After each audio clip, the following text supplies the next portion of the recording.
Hello, I'm Persia. And I'm Joey, and you are watching an Addictive Daughter Skype Nugget. And today we are here with Beth Reacher.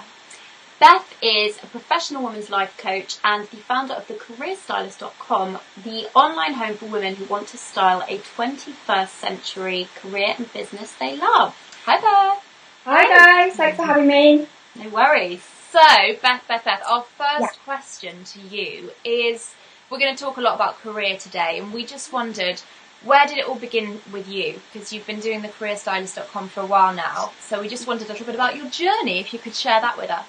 Of course. So everything started for me about 4 years ago when I was in a job that I wasn't happy in. So I was working in corporate recruitment, earning good money, ticking all the boxes in terms of what a successful career is, but just feeling in my heart that it wasn't what I really wanted to be doing. So I'd always been drawn towards personal development and personal growth, and I decided to pursue that passion, train as a coach. And around that time, the idea of the career stylist came up because I realised that there were a lot of women feeling the same way that I was feeling. Yeah. And there was also this move towards entrepreneurship and people thinking a bit more creatively in terms of how they make a living and perhaps putting their lifestyle first and wanting to be able to have more freedom doing what they love doing. So I created the career stylist, created the brand. At that time I was working with a few companies as well, coaching their staff just to bring money in whilst the brand grew. And over the last 4 years, it's just grown from strength to strength. One of the great things is that I got to #1 on Google for Career Coach and Life Coach London. So that was really useful in terms of attracting clients. Amazing. Yeah. You've actually touched on something there that we really want to talk about. So a lot of the people, the women who follow Addictive Daughter are in their 20s, and like you said, and kind of a little bit where we were, but in a slightly different way, being stuck in a job that you don't like and that you're just a bit like, and there's something in you that is going, I know there's something else, I know there's something better.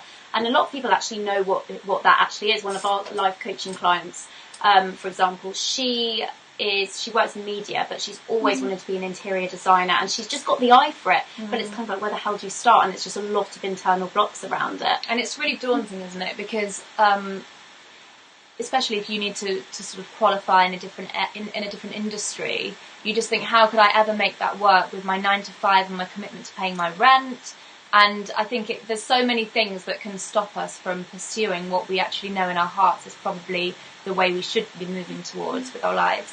But that said, Persia and I were talking about this earlier, you know, this 20 sort of something age is the age to perhaps look at that, because we don't necessarily have a mortgage, we don't have children yet, a lot of us. So if we're going to make the leap, then being a 20-something with fewer responsibilities is the time to go for it, right? Hit the nail on the head, you know, and the longer you leave it, the harder it's going to be. And if you've got a hunch now in your early 20s, you need to be listening to that, because the reality is we're going to be working for a long time, right? I think they say it's up to 70 now. Right. So I think what you picked up though is really important, and there's a lot of blocks that are stopping us. And we've got to really realise that it is internal blocks. A lot of the time it's fear. A lot of the time there's this idea that we have of that I just would never be able to have my dream job. That's just not realistic. So what I always say here is, there's a lovely quote which goes, follow your heart but take your head with you. Like, get clear on what it is that you really want. So obviously your client there, she knows she wants to be an interior designer. But at this point she can get really clear on what her vision is, what the dream is, think really big. But how can I be practical? How can my brain actually help me make that happen? And there's things that you can do to start honouring that in a way that is also going to honour all of the practical realities, such as having to pay the mortgage or pay the rent. It doesn't have to happen overnight. This is the idea we have. We think, okay, I know what I want to be. I want to be an interior designer, but that just won't happen because I can't make that work now. The thing is, it will take time. It will, it's going to require transition. But as long as you start taking action, that's the key, right? I imagine that your client might be, I mean, I'm making an assumption here, but I see this quite a lot. People think, okay, I know that I'd love to be a life coach, or I know that I'd love to have my own online business, but it's just something that they're playing with in their head, and that's not going to get results. That's not going to help you move forward. So go out there, start with your client, for example. Hopefully she will be, or what I'd recommend she does, is go and meet interior designers, go and start networking in that profession, in that industry. And when you're showing up fully, that's when opportunities come back, right? That's when she might meet somebody that's looking for a part-time assistant, and she can do that on the side of what she's already doing. So it's just about claiming what it is that you really want, acknowledging that, yeah, we've got to be realistic. It's going to take a bit of time, but just swallowing your heart and taking your head with you. Amazing. So with that said, could you talk us through what you see as the 3 main blocks that stop people following their kind of dream career, the thing that they know that they'd love to pursue? Yeah, and what solutions you have for them as well? Well, I think one of the big blocks is that a lot of people, I mean, the girl that you refer to, Persia, I'd say she's almost ahead of the game, because a lot of people don't actually know what they really want to do. And that's one of the really big blocks. So they think, I know I'm not happy, but I have no idea what that other thing could be. And I think one of the reasons behind this is that there's so much pressure today in terms of what success looks like and what we should be doing. So a lot of us grow up with this quite narrow idea of what it is to be successful in our careers, right? It's to go to university, get a good degree, get a good graduate job in a good, respectable company, and just go up the ranks year by year. If that makes you happy, then that's absolutely fine. But for a lot of us, it doesn't work, and we feel like there's something missing. So really what we need to do is start reconnecting with who we are and what it is that we really want, what lights us up. Not what we feel that we should do to be accepted, but what feels right for us. Again, there's a beautiful quote here. I really like my quotes. Yeah, we do too. If your success looks good to the world, but does not feel good in your heart, then it's not success at all. I think that was by a lady called Anna Quinlan. So start that journey of exploring what success means to you. And get curious. Look at, so maybe you're in a job that you don't like, but then maybe parts that you really do like. Perhaps it's the creative brainstorming that really turns you on, or you love going out and meeting clients. Start really tuning in with where you feel in your element, where you feel inspired, because that's a sign, excuse me, that's like your soul talking to you, saying, right, that's the path you need to be going down. Get curious. I love that, get curious. That's good. Excellent. The second block is something I've kind of touched upon already, and that's the idea of wait until it's the perfect time. And you touched upon that, Joey, with actually now is the perfect time, especially for guys and people in their 20s, in their mid-20s. But we can convince ourselves, because the mind and the ego is very clever, we convince ourselves that, you know what, I'll just wait until I've got that promotion, or I'll just wait until I'm on the property ladder, or if I just pay off that credit card bill, then it's going to be the perfect time. And it's clever here, because it's almost like we're coming up with this really good reason. We convince ourselves that it's right not to actually do what we want to do. But the first step is to realise that is just fear. It's fear of procrastination, isn't it?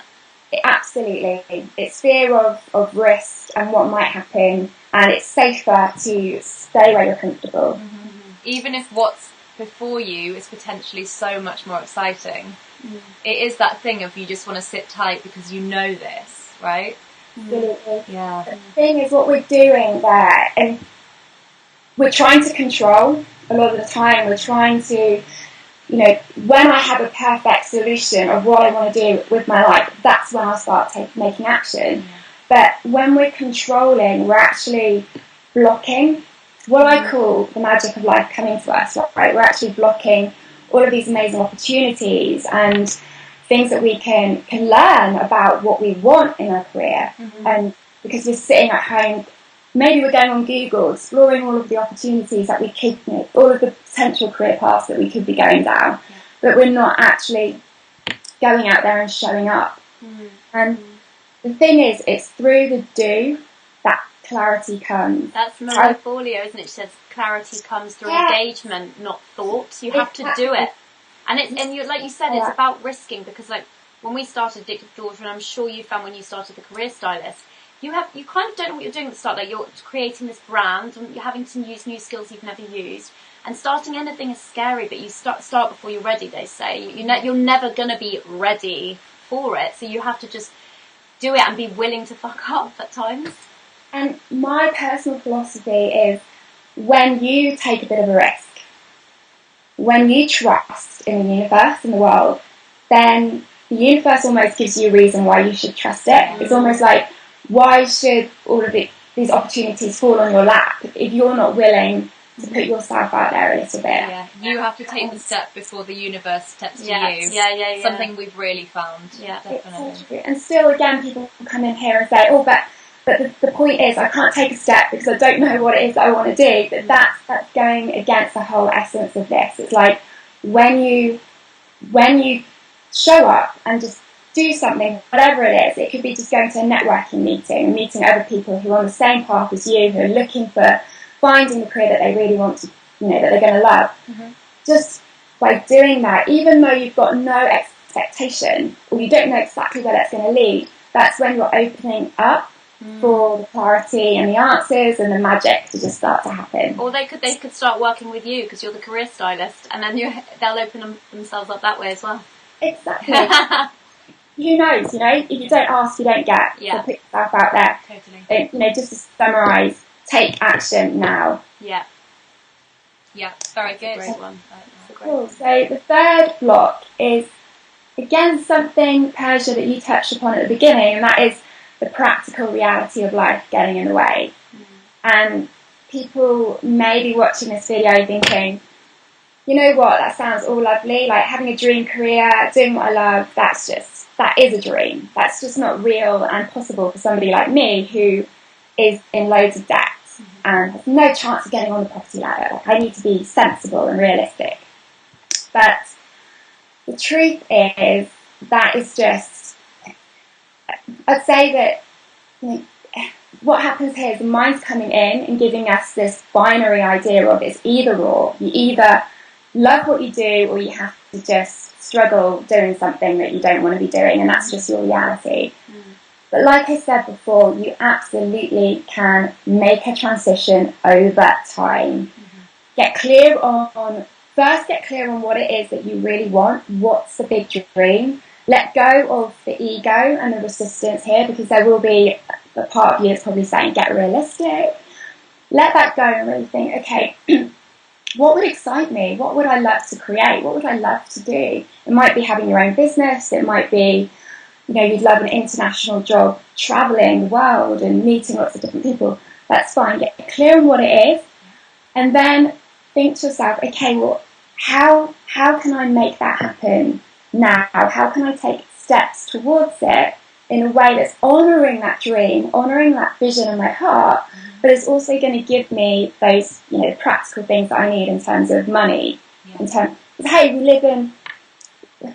reality is we live in a world where we need money to get by and to live and survive. And actually money's pretty good, right? It's good to be able to go out, go on holidays, have fun. We want to earn money. But what's dangerous is when we're earning money at the price of something else, at the price of us being happy, at the price of us being fulfilled. So again here, let's perhaps switch perspective and think, okay, what's it going to cost you if you don't follow your heart? Because what a lot of the time we do is we think, okay, what's it going to cost us if we take a risk? Right? It might cost us our reputation, it might cost us our financial security, but what's it going to cost you if you stay where you are? You'll regret, and there's nothing worse than regret.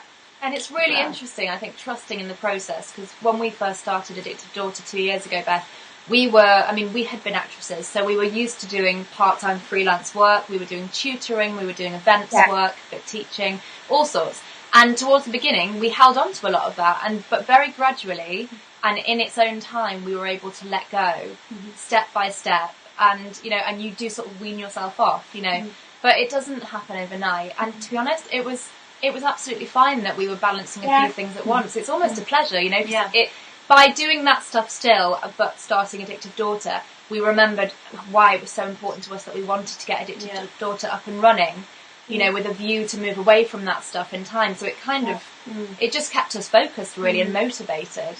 Yeah, definitely. Yeah. And I'd actually say one of the great things about the world that we live in today, and being, I guess, like you guys, young wires in today's world, is that there are so many dynamic opportunities to earn money if we need to. Yeah. So I think there's this idea that if we give up our job and we start doing something else, it doesn't work, or we start a business and it's really slow, that doesn't mean that that's a failure and that's it.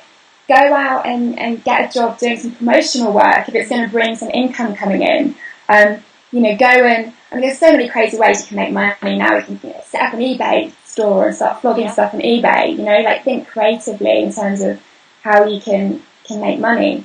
But as long as, like with you guys, like you just shared, your vision was Addictive Daughter, because you knew that was where you wanted to be and where your heart wanted to be. It's like that was the fuel that was driving you. And these other little opportunities to make money were there and they were helping, but because of that focus, you were able to slowly let go of the work that wasn't really filling you up and make Addictive Daughter really your priority. Yeah.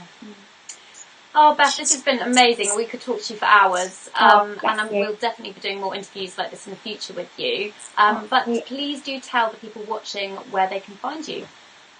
Great. So if you want specific career and business inspiration, then you can go to my online home, career-stylist.com. I've also very recently launched my personal website, bethreacher.com, which is for women who want to live happy, free and in life's magic. So I've got my free Love Life notes that they can sign up to, which is my top tips and inspiration to living a life you love as women today. So head down to there and put in the details. Amazing. And how do people work with you? Is it one-on-one? Do you do any group things? What's your general setup? So things have changed slightly for me with launching my new website and offering. So I work with a few private clients. I've got my Vibrant Woman Revealed life coaching program, and I'm soon to be launching a group coaching program called Turn On Your Awakened Woman. So all of the details are on my website, so they can contact me via that. Amazing. Beth, thank you so much for speaking with us today. Thank you so much for having me. I've really enjoyed it. Us too. Let's keep in touch. Thank you. Speak to you soon. If you'd like a life nugget and a weekly dose of happiness and motivation straight to your inbox, sign up at addictive-daughter.com and join us and thousands of others in getting addicted to the good stuff today.